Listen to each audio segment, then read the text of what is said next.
Get ready with me guys, gamit ang ating Hickory Sunscreens and ang ating 9-in-1 Miracle Serum. Ayan guys, ang first natin gagamitin ay ang ating Miracle Serum. Mag-skin prep muna ako. Ubus na ang ating Miracle Serum. Sobrang ganda ng Miracle Serum ng ating Hickory.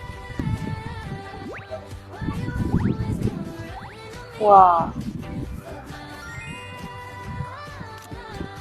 Ayan guys, so okay na yung aking pag-skin prep. So pwede na akong tinted sunscreen. Ayan, yung ating Sun Perfect tinted sunscreen. Pagod na to for sure. Ayan, natin nyo guys. Pagod na ang ating sunscreen. So ano siya, top para lang lumabas siya. Hindi naman kasi guys yun. Ating tinted sunscreen. Tingnan nyo na tinted sunscreen lang. So ayan na guys. Next natin, lagyan natin yung ating leeg syempre. Puti lang yung protektado at pati leg at batok natin. Ayan. Oh. Lagyan ako ng very, very light na foundation. Kasi guys, nako-cover na talaga yung tinted sunscreen yung mga iba kong ano yan. Kailangan lang mga. Guys, nagkikilay na ako. So, sorry, hindi naman magkilay. Don't judge me. Wow. Judge your yarn. No? Ang balis na. Pa-blush on agad yung version. Konting mascara naman tayo kasi wala ako pwede patagal. So, lipstick.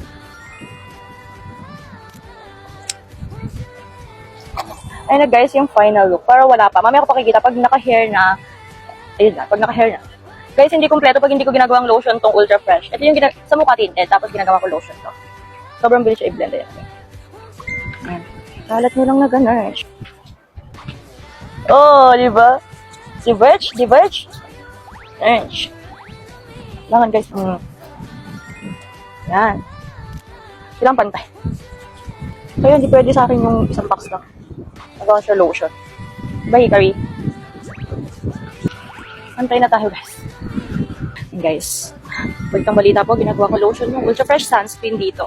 Kasi sobrang init sa Philippines. So, mamaya palalagyan ko yung likod ko kasi yung likod ko pa, lalagyan natin yan later. Support ako sa inyo final look ko, guys. Guys, hindi na maka-ugaga. Hindi ko mag-ayos ang buhok ko. Final look, guys. Eto na. So, nagmamadali na ako. Thank you kay Hickory Sunscreen. Protektado sa init. So, yun lang, guys. Goodbye!